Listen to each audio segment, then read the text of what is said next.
Hello students, आज हमारे topic का नाम है आर्थिक विकास का माप। इससे पहले हमने पढ़ लिया दो देशों में तुलना करने के लिए हम किसका प्रयोग करते हैं, राष्ट्रीय आय, प्रति व्यक्ति आय जैसे तत्वों का।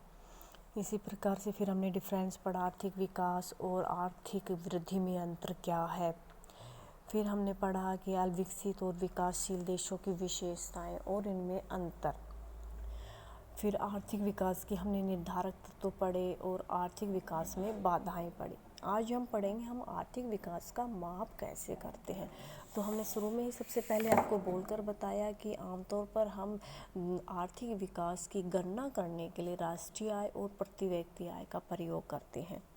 तो वह विकास के आर्थिक मापों को हम दो भागों में बांट कर चलते हैं, एक तो विकास के आर्थिक माप और एक विकास के सामाजिक माप। तो विकास के आर्थिक माप कौन कौन से हैं हमारे, उत्पादन का ऊंचा स्तर, रोजगार का ऊंचा स्तर, आय का ऊंचा स्तर, उत्पादकता का ऊंचा स्तर। उत्पादन रोजगार प्राथमिक क्षेत्र की तुलना में द्वितीय तथा तृतीय क्षेत्र में अधिक होने लगते हैं।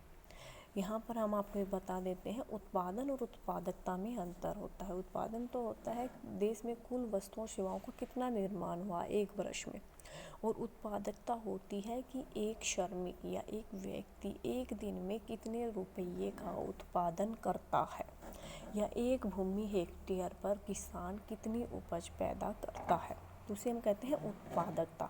अगर उत्पादकता ऊंची होती है तो उत्पादन भी ऊंचा होगा, और उत्पादकता नीची होती है तो उत्पादन भी नीचा ही होगा, और इन्हीं के आधार पर रोजगार और आय का स्तर निर्भर करता है।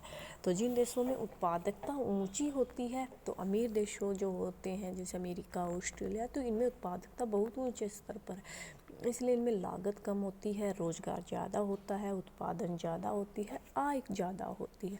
भारत जैसे देशों में उत्पादकता नीची होती है, इसलिए सब चीज़ें भी नीची होती हैं।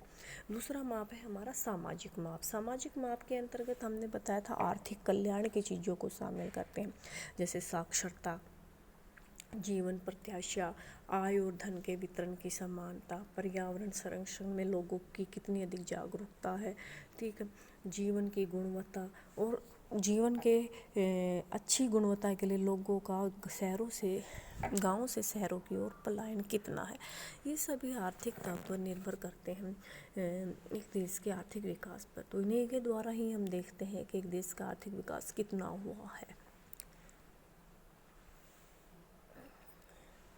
तो सबसे पहले हम पढ़ते हैं राष्ट्रीय आय द्वारा आर्थिक विकास का माप। बहुत से अर्थशास्त्री जैसे साइमन कुजनेट्स, यंगसन, मोयर, बोल्डविन, इन्होंने आर्थिक विकास के लिए राष्ट्रीय आय का प्रयोग किया है। तो इसके पक्ष में उन्होंने तर्क दिया कि वास्तविक राष्ट्रीय आय में वृद्धि होने के फलस्वरूप प्रति व्यक्ति आय में भी वृद्धि होगी, इसलिए राष्ट्रीय आय में वृद्धि होने का मतलब है देश में आर्थिक विकास हो रहा है।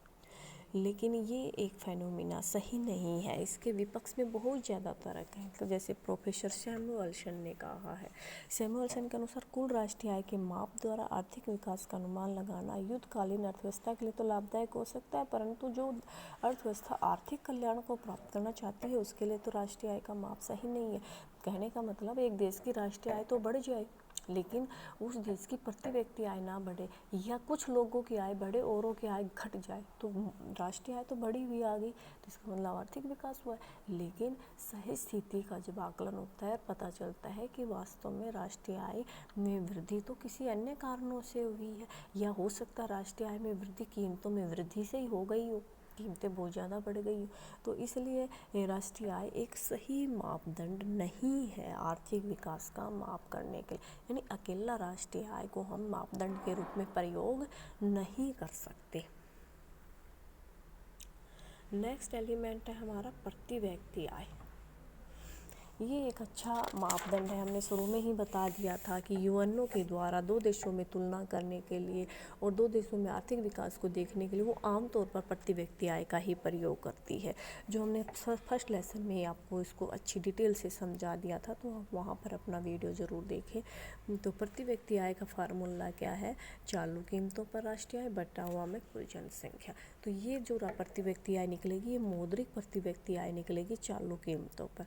एक प्रति व्यक्ति आय निकालते हैं हम स्थिर कीमतों पर, जिसमें हम स्थिर कीमतों पर राष्ट्रीय आय बटा में वर्तमान जनसंख्या को भाग देते हैं। तो हमने एक फार्मूला आपको पहले भी बताया था सेकेंड ईयर में, Q इंटू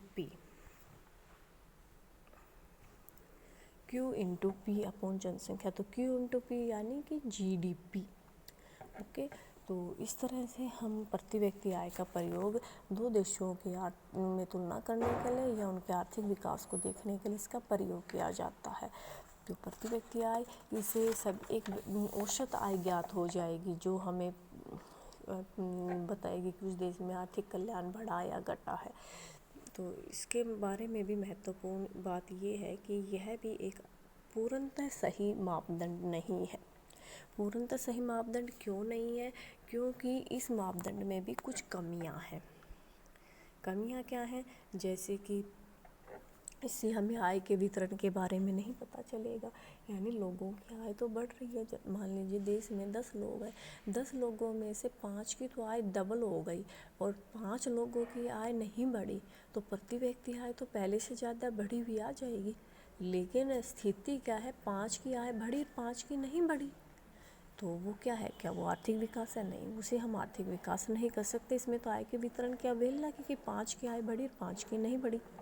दूसरा, इसमें गैर बाजारी लेन देन को शामिल नहीं किया, जैसे कि हम अपने किचन में या गार्डन में सब्जी लगा ली, या हमने अपने घर में जो सेवाएं प्रदान करी अपने परिवार के लोगों को, तो उनको हम इसके अंतर्गत शामिल नहीं कर पाते हैं।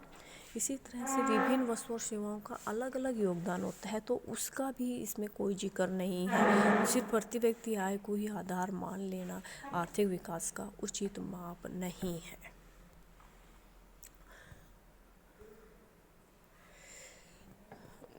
और इसके अलावा जैसे कि इसके अंतर्गत हम हानिकारक वस्तुओं के उत्पादन को भी शामिल कर लेते हैं। वो वस्तुएं जिनका जो इकोनॉमी को नुकसान पहुंचाते हैं, लोगों को नुकसान पहुंचा रहे हैं, जैसे ड्रग्स है या कोई और हैजर्ड थिंग्स है, तो उनको भी हम इसके अंतर्गत शामिल कर लेते हैं। हो सकता है किसी की प्रति व्यक्ति आय इन्हीं गलत कार्यों से बढ़ी हो, तो इसके अंतर्गत भेद करना बहुत मुश्किल हो जाता है। तो आर्थिक विकास के माप के लिए हमने अभी 2 मापदंड पढ़े, एक राष्ट्रीय आय और दूसरा प्रति व्यक्ति आय। कल हम पढ़ेंगे जीवन की भौतिक गुणवत्ता सूचकांक। जीवन की भौतिक गुणवत्ता सूचकांक PQLI बोलते हैं इसे, physical quality of life index. तो ये कल हम फिर से पढ़ेंगे। तो आज इतना ही। Okay, thank you.